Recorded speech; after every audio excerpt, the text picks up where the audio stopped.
So, hi everyone, and welcome to this live stream on my channel. This is going to be awesome. We are sending live now, but we are going to. I'm going to upload this on my channel, and you can see it afterwards. I see that one is in now and viewing this. And Lance, here we are. Hey, Jonas, good to be back with you. Yeah, this is awesome. I'm Jonas, this is Sublime Media, and I talk about records, and you are Lance from Permanent Records. I am Lance from Permanent Records, and I am also an official brown acid dealer, as you can see here. The curator of the Brown Acid compilation series as well, among other things.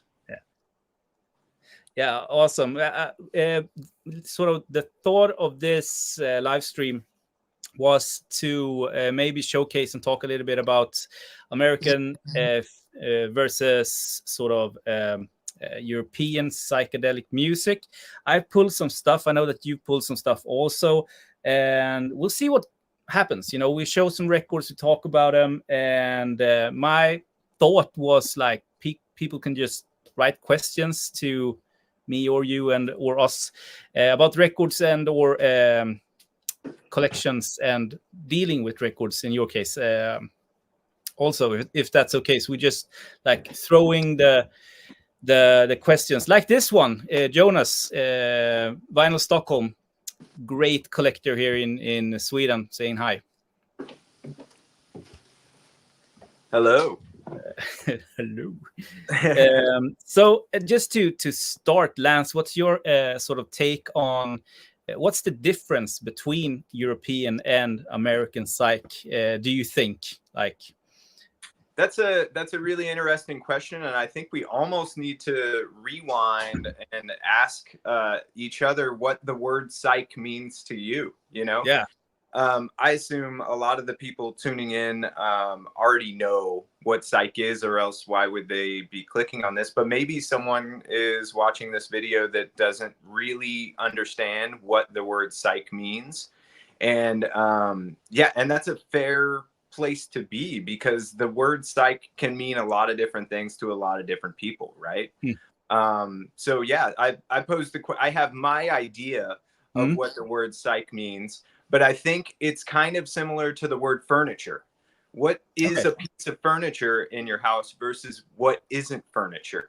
Is a piano furniture? No, that's a musical instrument. What about the bench in front of the piano? Is that furniture? So what do you think? What goes on? What things are happening inside your head when you think of the word psych, Jonas? I don't know. I think that in one way or another, maybe a psychedelic experience, sort of. I think that drugs and especially maybe LSD is a close connector to sort of creating the music or the mindset. But I have to say, like I shouldn't say confuse it, because it's like you say, it's up to everyone maybe to judge what psych is. But I think that in many cases, I have a hard time seeing what is psych or what is just progressive music. So like Genesis is not psych to me, but when I pull some records that I'm going to show later on and play them, I know that they may categorize as psych, but to me it's more like prog. So maybe we'll come to that. But psych, is that American term to start with? Is it the whole sort of psychedelic movement with Timothy Leary and his experiences with LSD? Is that where it sort of was born?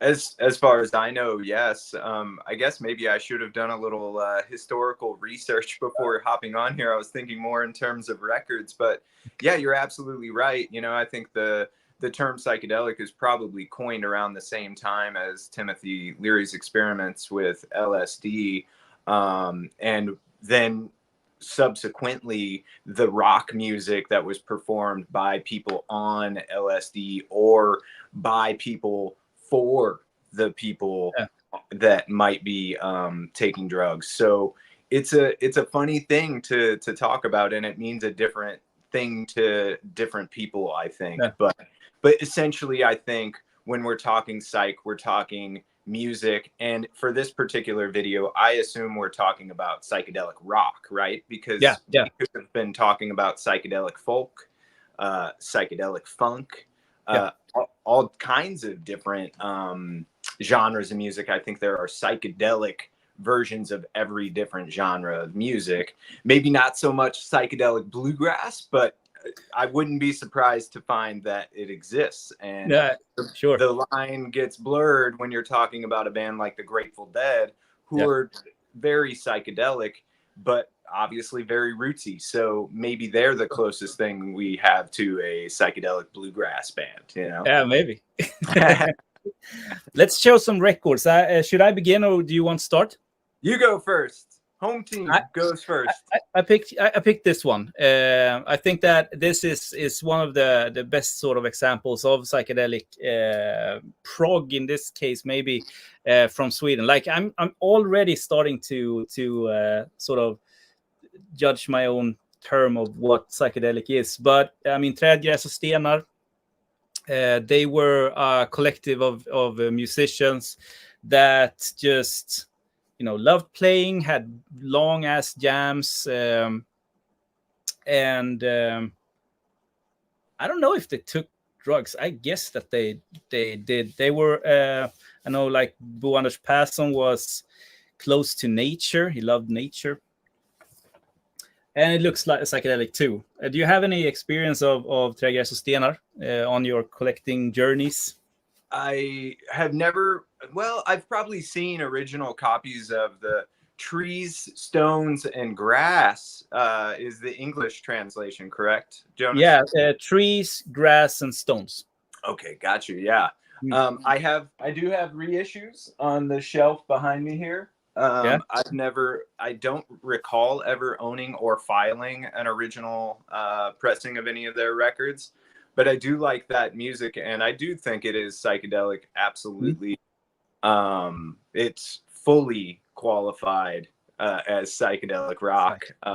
But yeah, you're right. It's the kind of thing that could potentially, you know, be considered prog.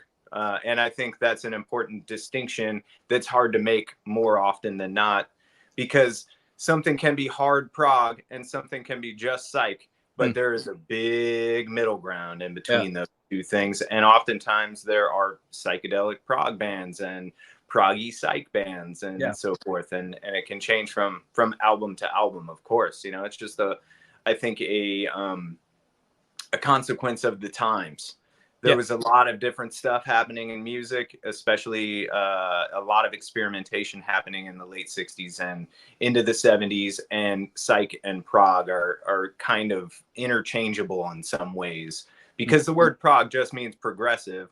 And at the time, psychedelic was a very progressive movement, you know? Exactly. So, yeah. And all of the genres, or maybe not, most of the genres, I guess, I mean, jazz and blues in the 60s going into the 70s were progressive in one way or another. So it's a very lazy term to say that some music is progressive in that time period, because everything was progressive in a way. It's just a label, really.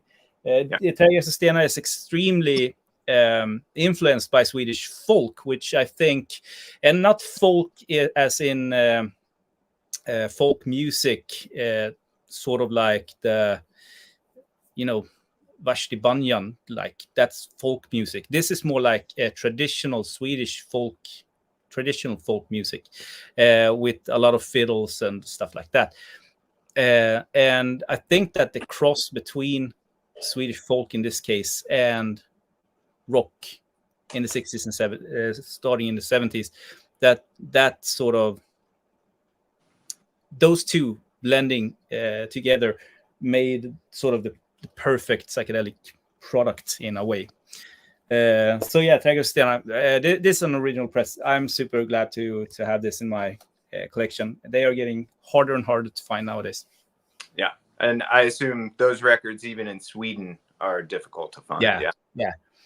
A lot of them went abroad, I think, like some years ago, because they are sought after outside of Sweden. I think that if you stumble upon one of these and you don't like the music, you can get a pretty good coin for it outside of Sweden. So I think that most of them just got sold, something like that.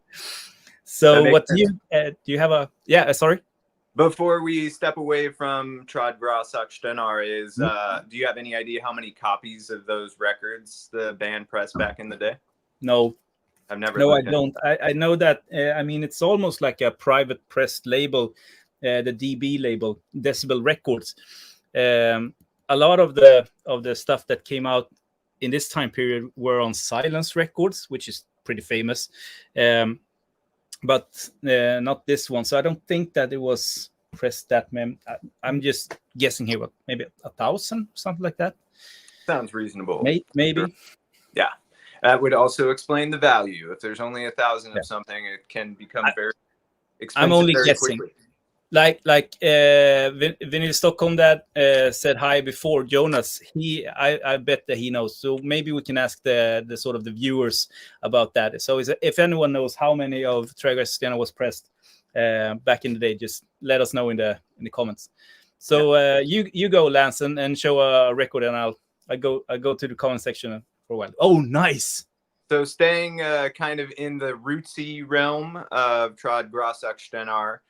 This is a privately pressed album, which is categorized more often in books like Acid Archives as a Southern rock album. And there are certainly some Southern rock elements to this LP. These guys were from Georgia. And I forget the city now. I'm spacing on that. Sandy Springs, Georgia. And, you know, these are some good old boys from down south. So, of course, they are easy to file in the Southern rock genre. But there are some insanely psychedelic moments on this record. And that's exactly what I was trying to get at earlier with a definition of psych. So I would say this is not necessarily what most people would file in a psych section at a record store, but it is psychedelic in terms of the way it affects your mind, the way the guitar, the effects on the guitars, the amount of like reverb and echo and delay involved in some of the tracks, the length of some of the tracks. The longest song on here is, well, the first and the last song I'm just noticing are both 10 minutes and 21 seconds long. Awesome. So you have, kind of a Freebird type situation here, especially with the last track on the album, Innocent Eyed Lady. But it is way more psychedelic than a band like Lynyrd Skynyrd ever was, or even the Allman Brothers. And then you can get into that whole kind of discussion of, Allman Brothers are, a Southern rock band, a blues rock band, a classic rock band, to be sure, but also jammed. They improvised a lot on record and on stage and went on for extended periods of time. And a lot of the best psychedelic music is a long form kind of thing, right? So Skydog, Just Want to Make You Happy, from Sandy Springs, Georgia. And this is also pressed in an edition of 1,000 copies back in the day. It's quite rare and amazing, and kind of, I think, would pair nicely with the Träd, Gräs record. That cover, is that because you see that cover pretty often on private pressed American records. Do you have any sort of info or story about that? Because often the font is different, but the sort of the rainbow and the clouds are the same. Right. So back in the day, this album came out in 1974. And when artists like this had a recording that they were looking to press on vinyl, one of the options was for them to go through a custom record pressing plant, right? That essentially would take care of, you would turn in the master tape. You would actually mail that to them. Obviously, back in the day, that was the only option. And then you had kind of an order form to fill out for your album art. And if you didn't have your own custom or your own art ready to go for the front cover of the album, you could choose one of the stock album covers. And this is a really common one. There's probably a dozen from the most popular custom record pressing plant. And this is one of them. And you see this all the time. So I presume, I've never seen one of those order forms, but I presume they gave you the option of the cover art. They give you the option of the font and where you'd like it placed on here, because that's the only thing that usually varies.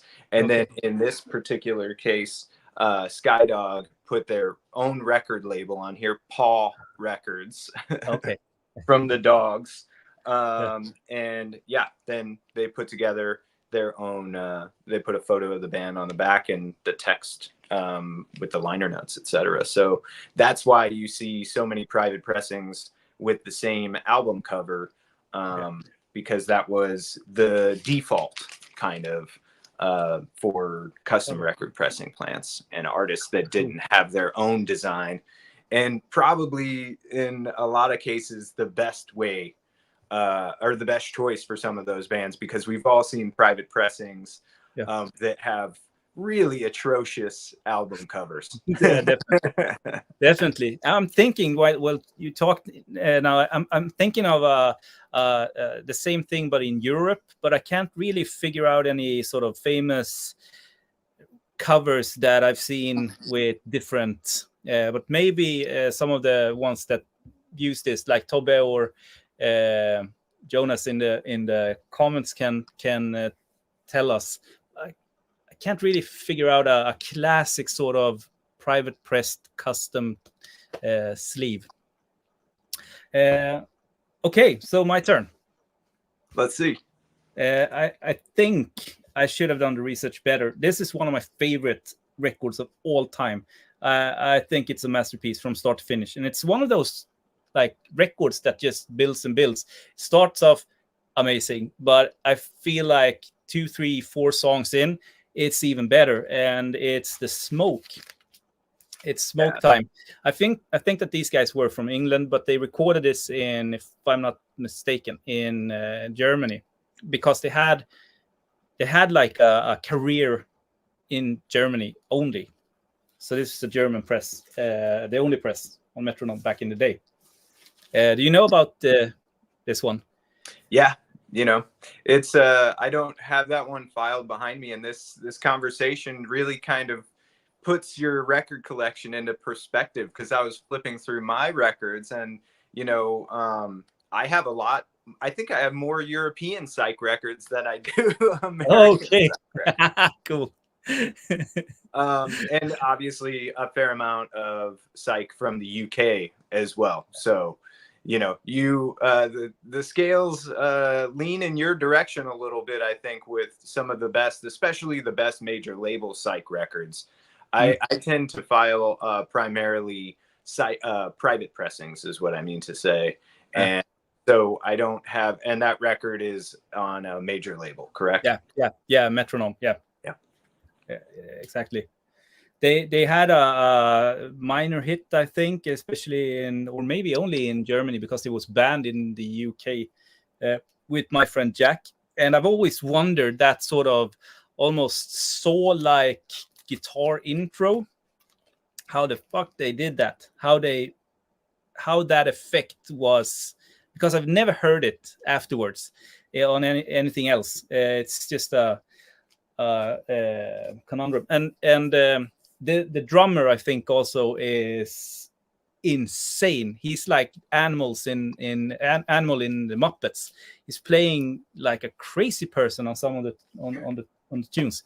It's definitely one. This is one that I got this when I was like 10 years old or something like that from an uncle of mine. I got like a pile of records, and I had my dad's turntable, and it was beat to shit, the copy I had when I was 10. And I was a little bit frightened of it because of the so like intro, but also not knowing anything about it. And you couldn't like, I couldn't read up on this. You could read up on Beatles or Stones or stuff like that, but this was nowhere to be found. So, and I think I sold it for like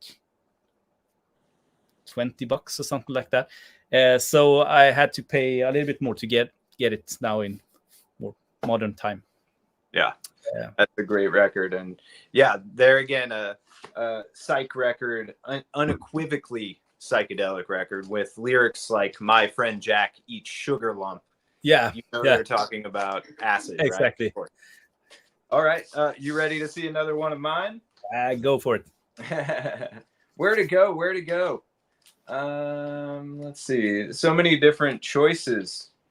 Let's do this one next. So primarily, psychedelic rock records are, from the time period between 1966 and 72, usually, right?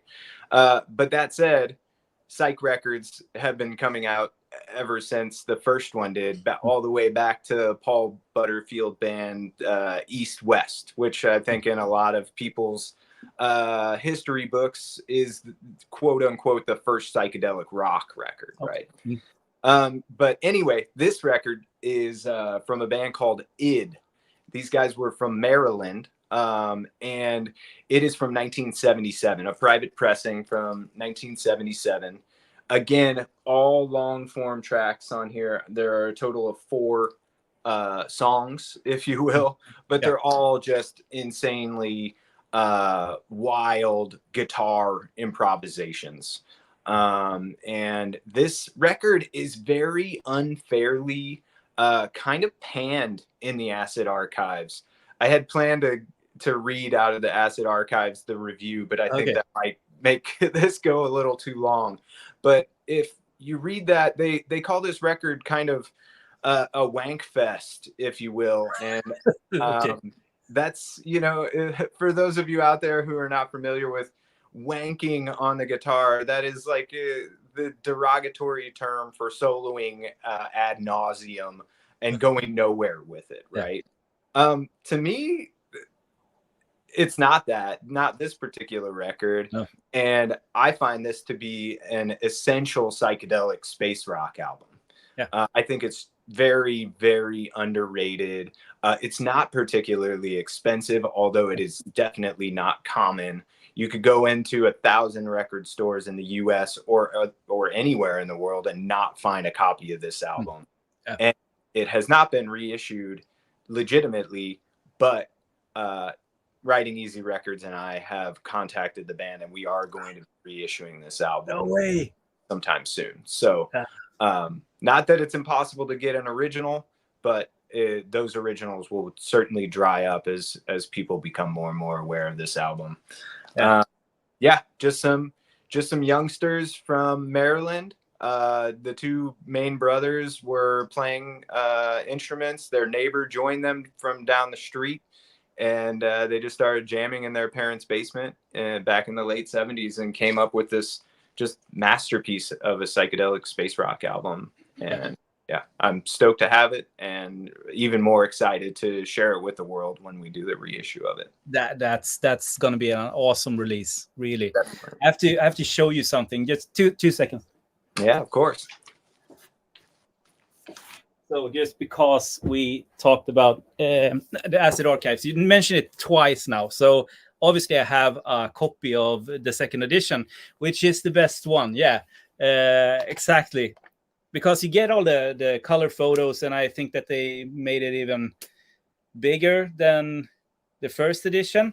But I actually found the first edition just the other day. I got it like 2 days ago or something like that. Nice. I bought this for €8, like $8. Wow. On Swedish eBay.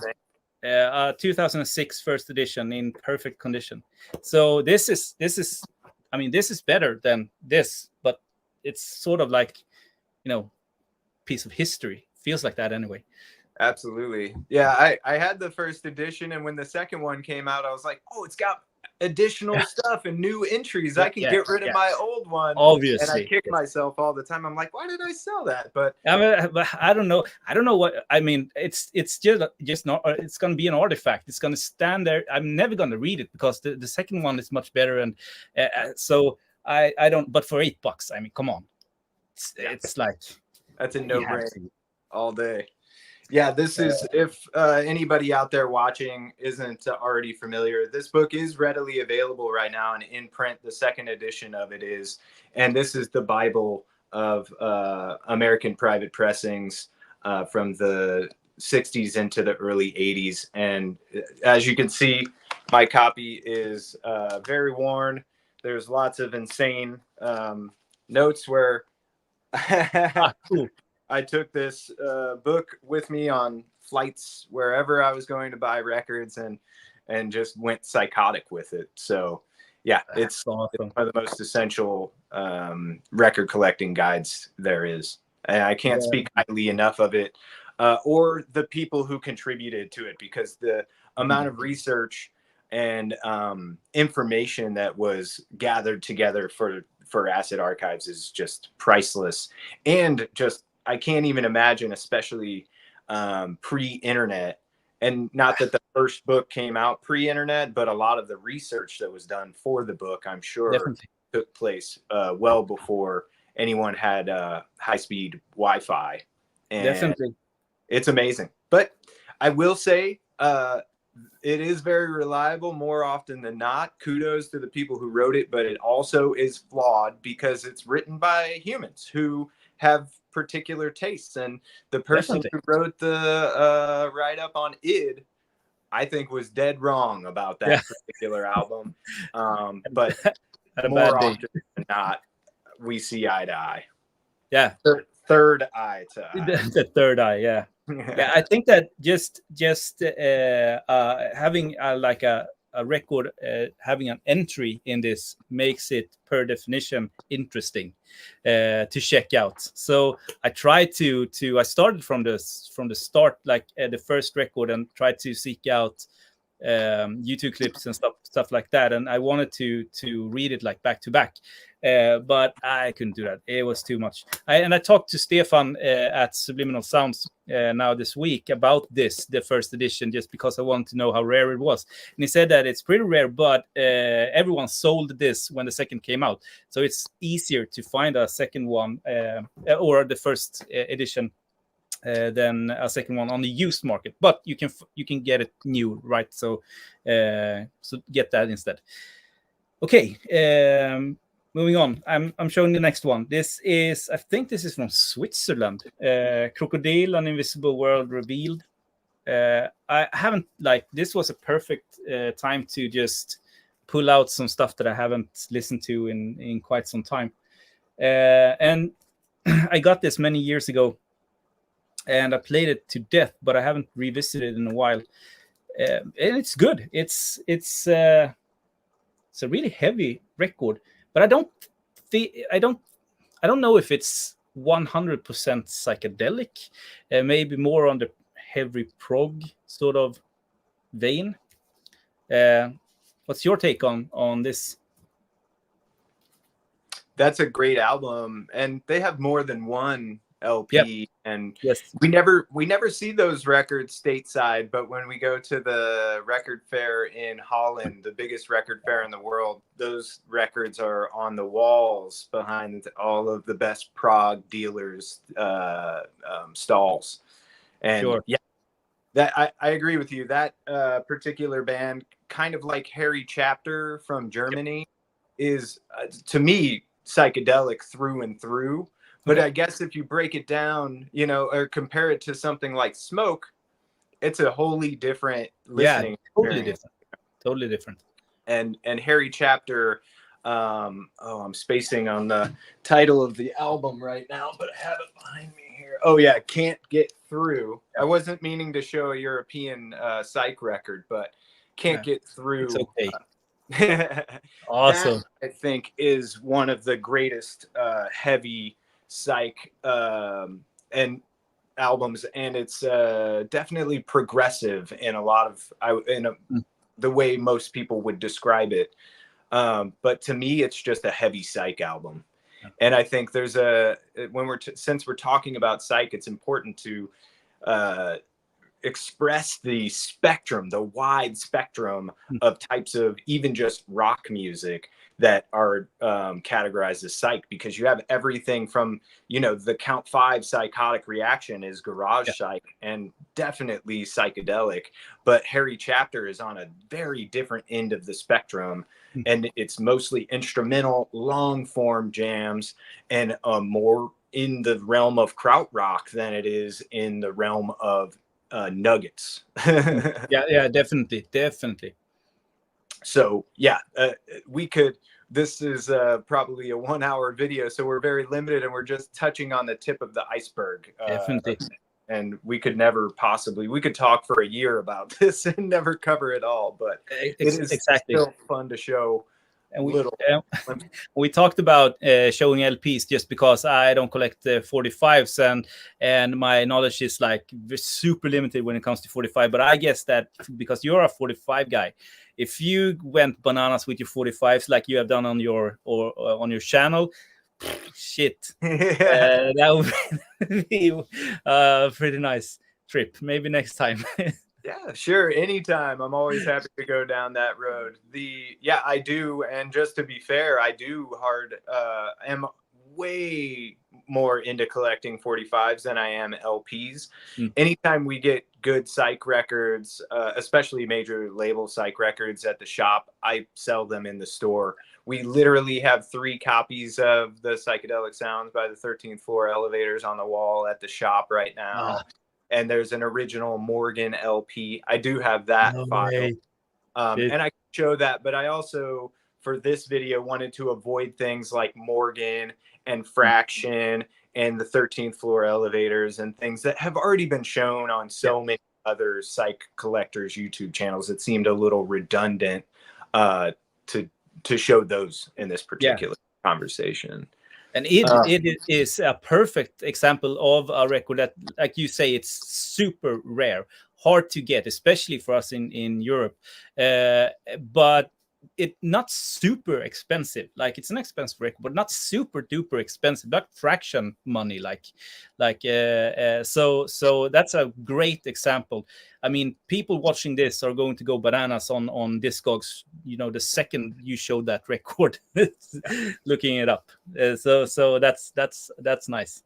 Yeah, go buy the ID record right now. I think you can buy it for much less than $100 online at the moment, which is just insane for how good it is sonically. And since we're on the subject of showing records that maybe aren't the most collectible thing in the world, but are really, really special, I want to show this Michael Yonkers record. This is an album called Microminiature Love. And Michael Yonkers, well, I won't show the other records, but he is a Minneapolis, I believe, somewhere in Wisconsin, I'm pretty sure Minneapolis-based musician. And he recorded this album, Microminiature Love, in 1968. It is a wild psychedelic rock record, where he not only, he's playing one of his Frankenstein guitars here in the photo on the cover. He is kind of a electronics whiz and put together effects pedals, created his own guitars, and the album itself is crazy sounding because of that. And it was unreleased back in the day. So he recorded this album in 1968, and it didn't come out until the 90s on Distill Records out of Minneapolis. And it has subsequently been reissued on Sub Pop, and I think it's out of print now, but either way, I'm sure you can stream this pretty much anywhere. So this is technically the first pressing of an album that was released back in the 60s. It just didn't come out back in the day. And it's an American psychedelic masterpiece, in my opinion. Michael Yonkers has a really tragic story. Shortly after he recorded this album, he had a very bad accident at work where a massive shelf fell on him, and he had a terrible back injury, spinal injury, I believe, that kept him laid up in the hospital for many, many months. And his the fallout from that injury continues to this day. He still experiences really, really terrible pain from it. So after this record came out, he was unfortunately not very mobile, and started, but still very prolific. He wrote, recorded, and self-released a whole slew of psychedelic folk albums. Grimwood, this one here, might be one of the most well-known of them. Yeah. And anyway, Michael Yonkers is one of the somewhat unsung heroes of the psychedelic 60s in the United States.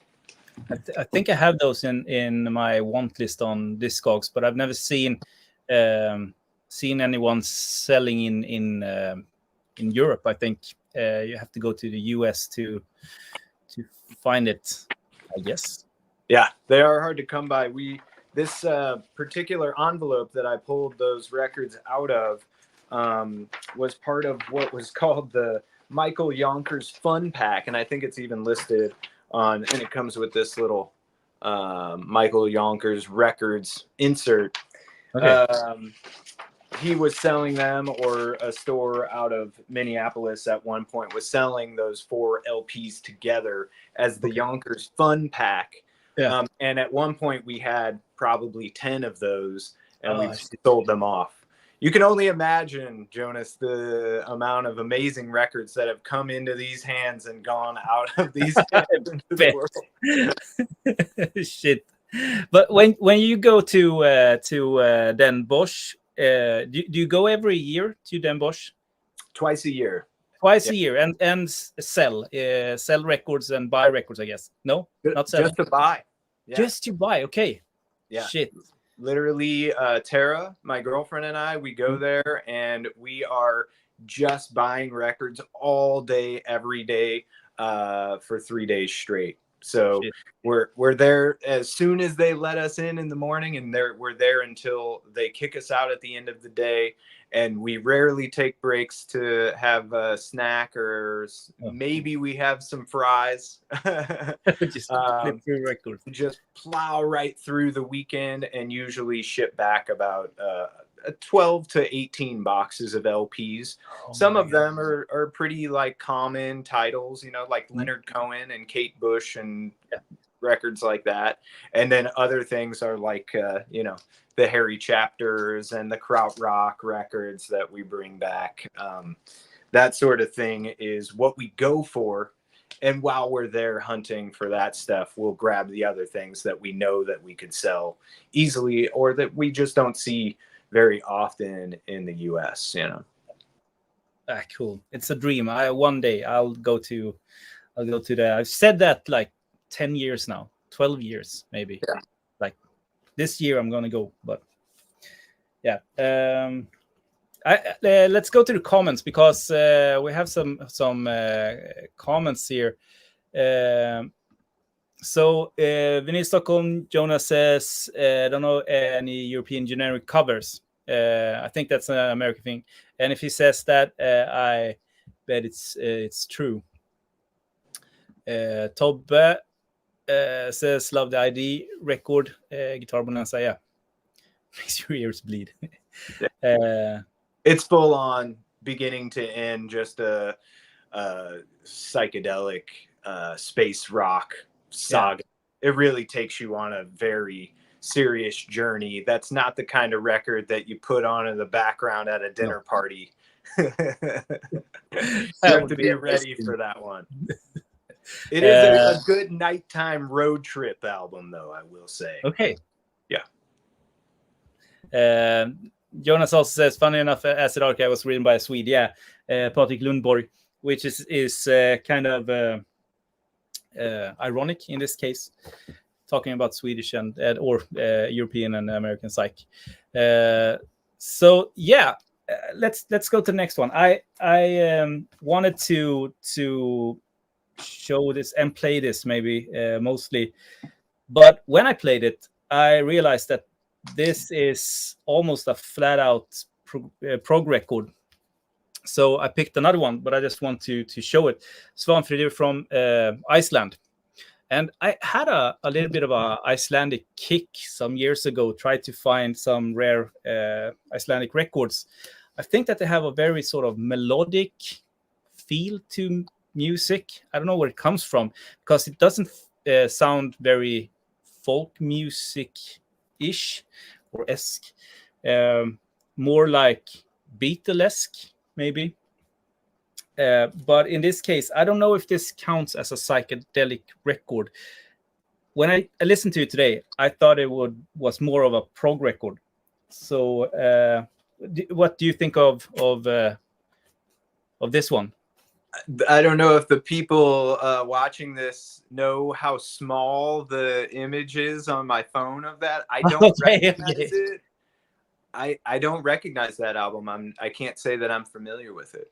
No, it's great, but it's like almost boundary pop rock. I feel like it's so influenced by sort of the Beatles pop records. So it's very easy to listen to, extremely good, but not that psychedelic. So I picked another Icelandic record instead. This is Trubrot with Lifun. And this, in my opinion, is much more psychedelic and even heavy psych, at least to start with.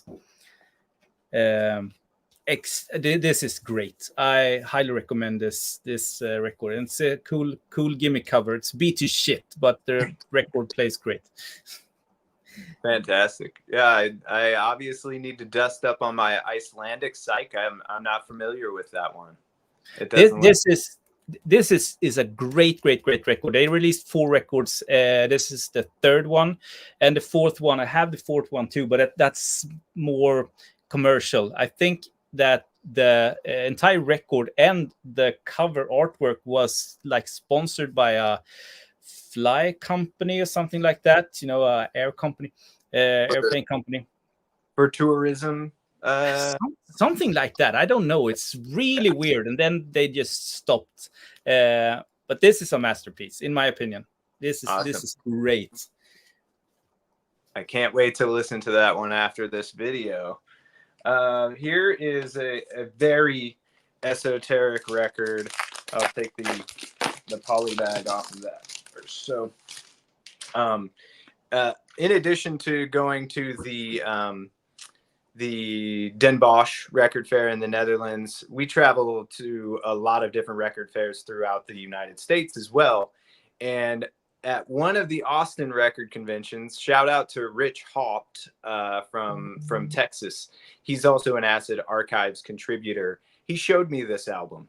He said, dude, you got to check this out. It's wild, but it's not for sale. And he played it for me. And there's not a whole lot going on here. This is an American library record, and the title of it is Rock Opus 171, just 171/172. And it is phenomenal. At least one side of this is one of the greatest things you'll ever hear in your life. Very few library records are heavy psychedelic rock. And this is one of them. And it's an American library record, which is also not so common. The majority of library records were made in the UK and in Europe. And I have no idea what the backstory of this album is. There are last names of band members included in the liner notes, but I'll just read you. So, you know, as you know, in library records, they will lay out what the track sounds like for Yeah. the purposes of syncing this to video. And the track one on Rock Opus 172 is called Heads Up, and it calls it an ominous acid rock punctuated by fuzz, rhythm, and lead guitars. The lead guitar becomes increasingly dominant as the music progresses. So that's a fairly apt description. You know what, you can only imagine what this sounds like, and it's all instrumental. It's one of a kind. This is the only copy of this record I've ever seen. There are 0 copies of this for sale on eBay or Discogs right now. Shit. And I paid a pretty penny for it. And I know one other person that has one of these. I'm not saying there aren't many out there, but I certainly haven't seen evidence of a lot of copies of this record existing. And I'm stoked to show it off on this video because it's quite interesting. That's cool. How did you end up buying it? In a store? Oh, yeah. I forgot to tell that part of the story. So luckily, the following record convention, Rich brought the record again. And I was like, still not for sale? And he was like, no, I'll sell it to you, but you're not going to like the price. I didn't hesitate at all. I threw the money on the table and took it home with me gladly. Yeah. It was awesome. Well worth it. Yeah. Shit. Amazing. That's cool. And yeah, you know, I think maybe we've already given the previous generation of record collectors enough kudos in this video, but I think it is important to recognize people like Patrick Lundborg and Rich Haupt and Mike Asherman and Paul Major as the people who have kind of like given us a roadmap to these kinds of records. Without those people out there in the pre-internet days, just digging into old barns and dusty attics and dank garages and basements and things and digging these records out, knowing what to look for, you know, we would all be still figuring it out. And luckily we don't have to go in, blindly anymore. I mean, imagine the piles of shit that they had to go through before they found those nuggets and gold. Sort of. I mean, they must have listened to so much crap, and we are lucky. We can just like take this and we have a lifetime of listening in front of us if we want to. It's insane. And not only do we have the book to guide us, we have the internet to listen through in a way that, imagine just 20-25 years ago, you could read about these albums and you would be like, oh, I cannot wait to hear that someday. And now you can just hop on the internet and hear the whole album without any effort whatsoever. You know, it's unbelievable. It's a good time to be alive. Absolutely. Couldn't agree more. Okay, I think I'll 48 minutes in. I think I'm gonna show my final one, and this is, I think, no one can disagree about this one being extremely psychedelic when it comes to Swedish prog, and that is Älgarnas Trädgård. Also a beat to shit copy, but so this is, I think that the collective was from Gothenburg. They only recorded one record, which is this one. And this is extremely jammy. Like I think it's just like one song or something like that on. Yeah, there's two songs on the first side and 1, 2, 3, 4, 5, 6 songs on the second side. But it's almost like one big piece of music. And Subliminal Sounds did a reissue of this in 2015, 2 LP set. It's one of the few double LPs I have. I have the original and I have this one because it contains like a outtakes or a live thing, so I can't part with either one of them. But this highly recommended, like really spaced out. Yeah, this future is a soaring ship. Förankrat. What's that? Sealed in time, something like that. So that's the title of the record.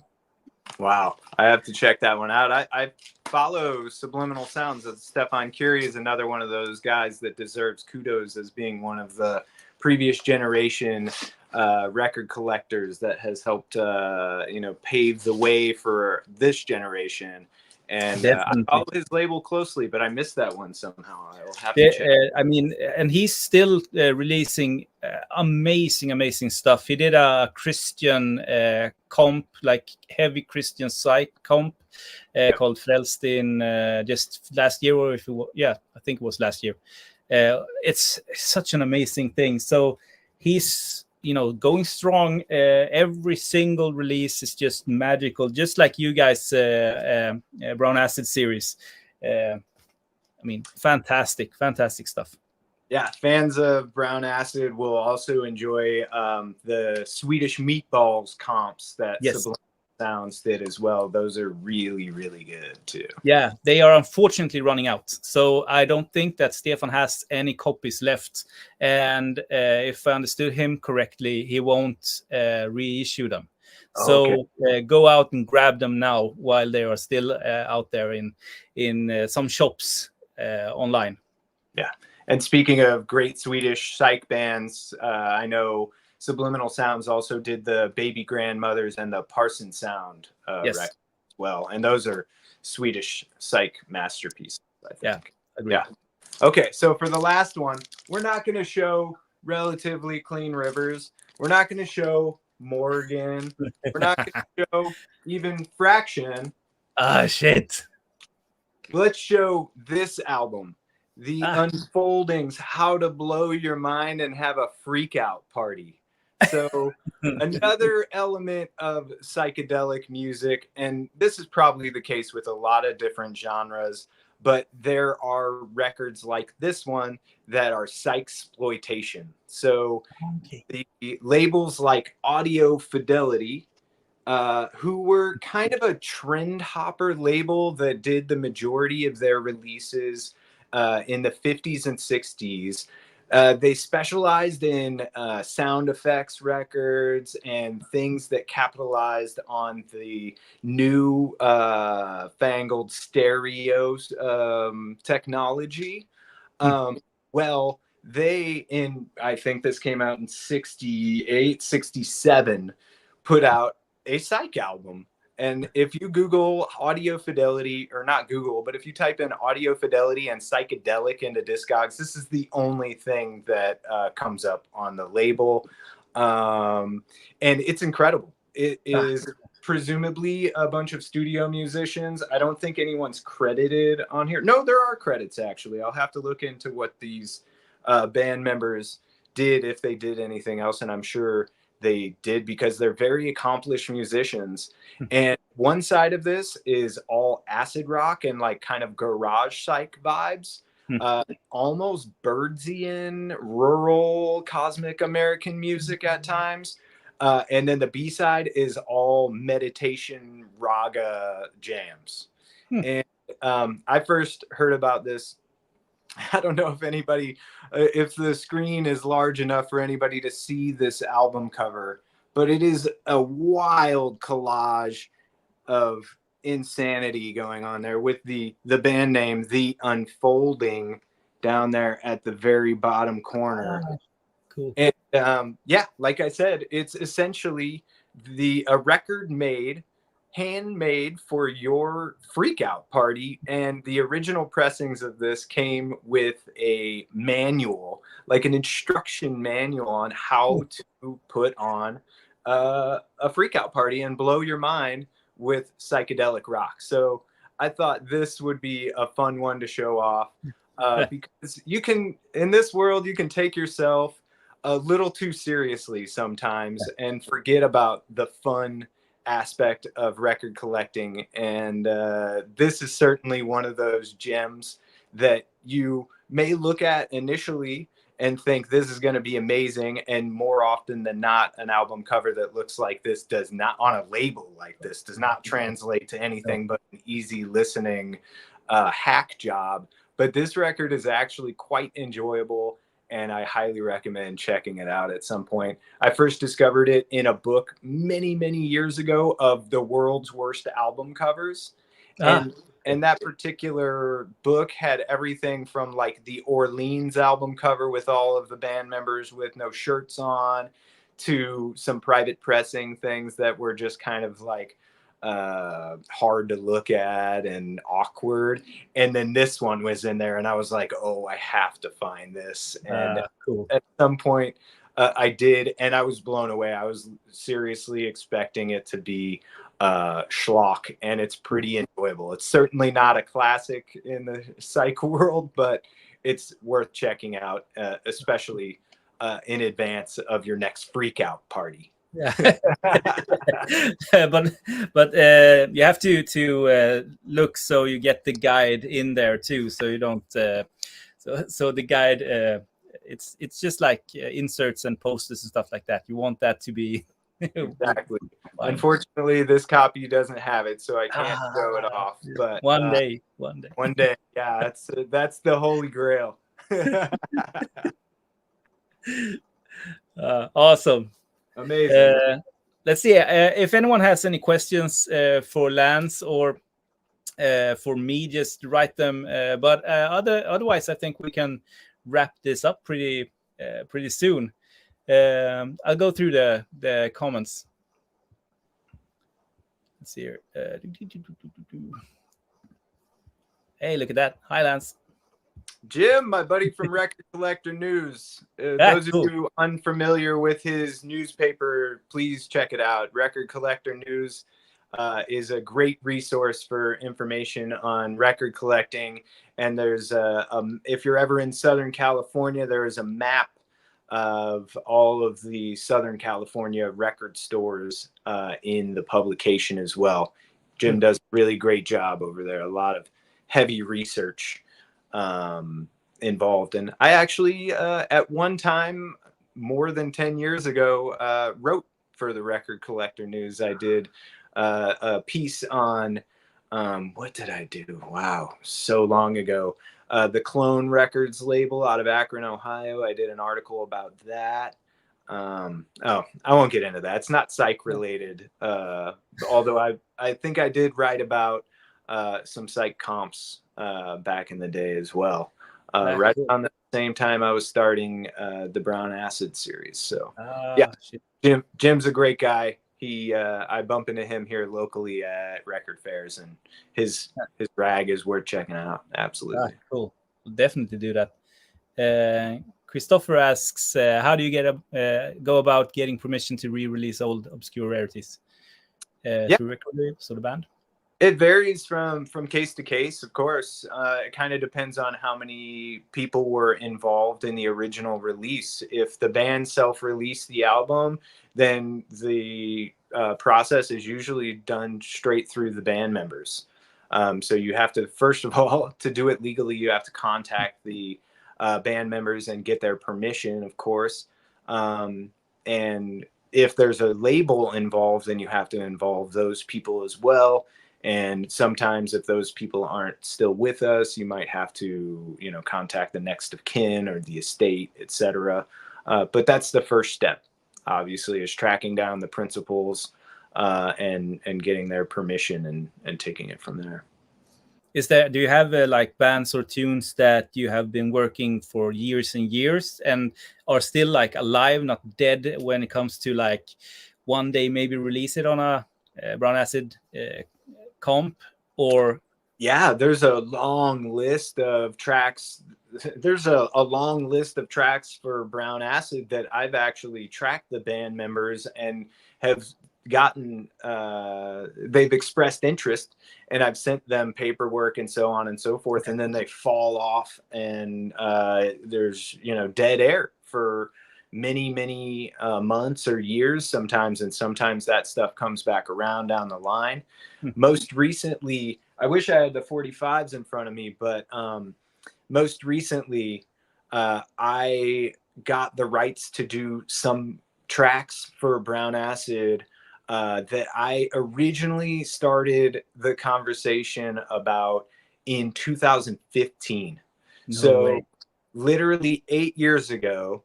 And I don't know if Daniel would want me to share the artist just yet, since we usually try to build up excitement around the releases. But yeah, 8 years ago, I found the guys in this band, and they expressed interest and just never actually filled out the paperwork, never signed the contract.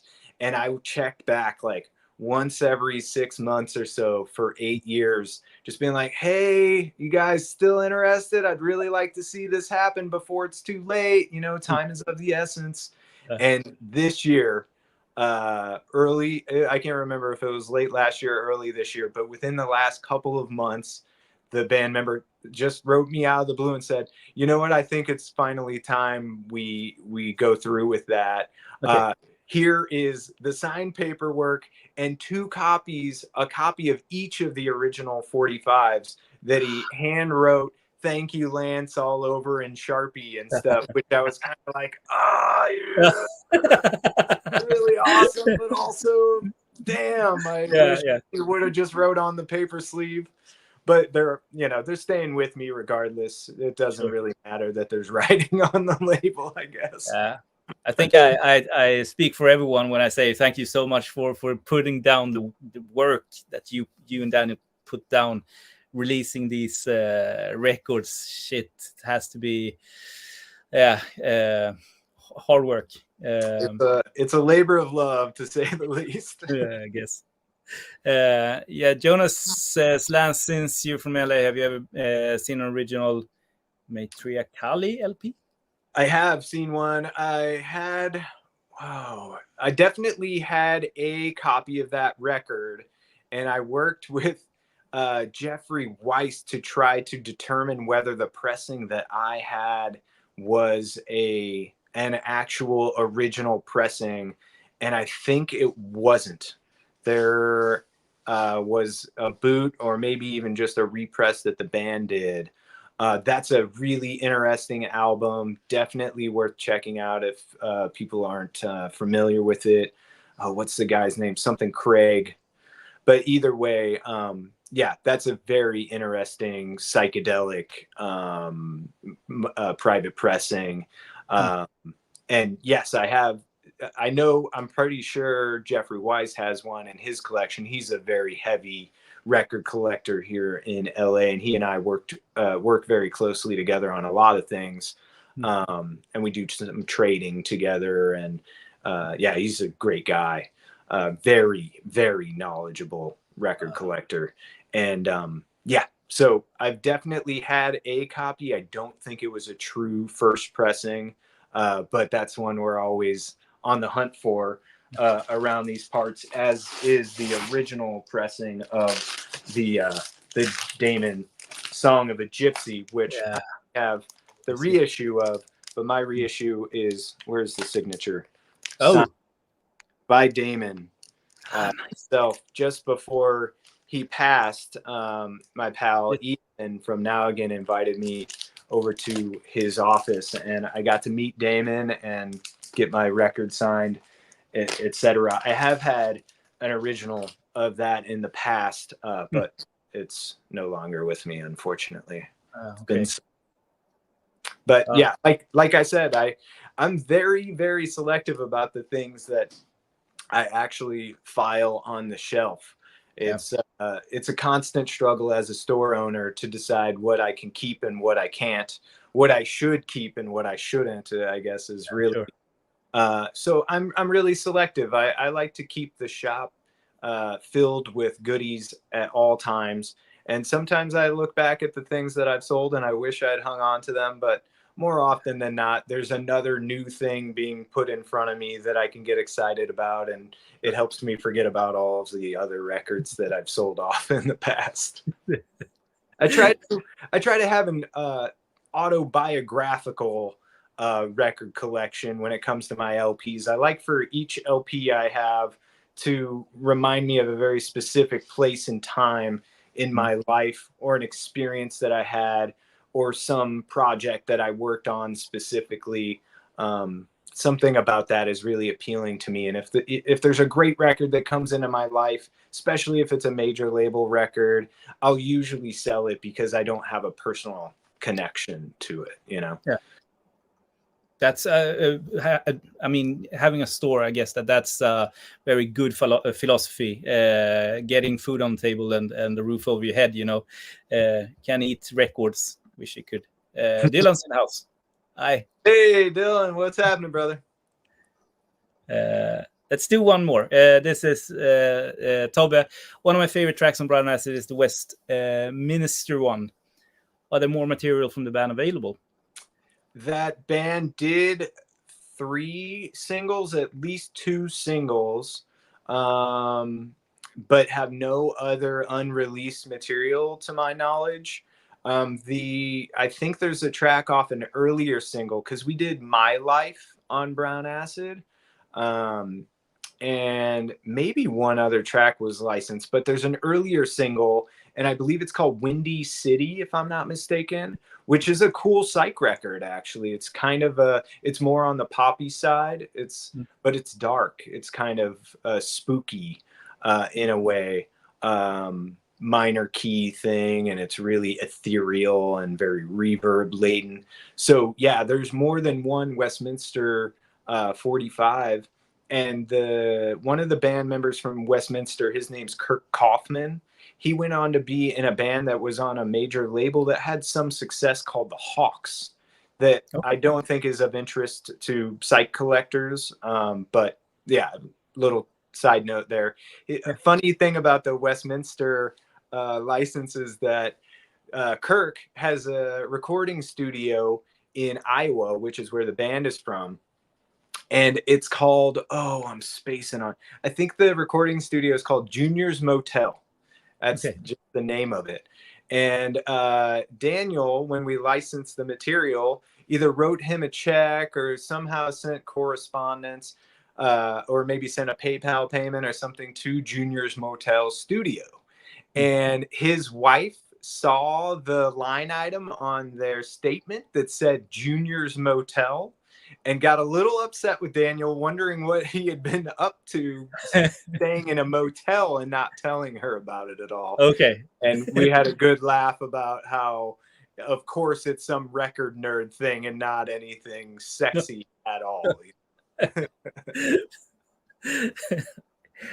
Awesome.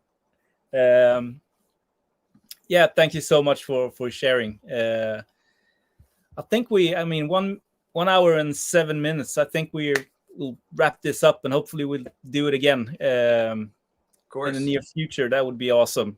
See if we can make up a new theme or something like that. There's an infinite amount of themes that we could come up with, I'm sure. I think so too. Let's definitely do it again, Jonas. And thanks to everybody out there that tuned in and commented and submitted questions. Yeah. And keep writing the questions in the comments after this live thing is over and it's uploaded on the YouTube thingy, and so I'll write them, and if you have anything for Lance, I'll see that he gets them. Great, I'd love that. Thank you so much, Jonas. Always a pleasure. Thank you. Have a great one. Bye. You too.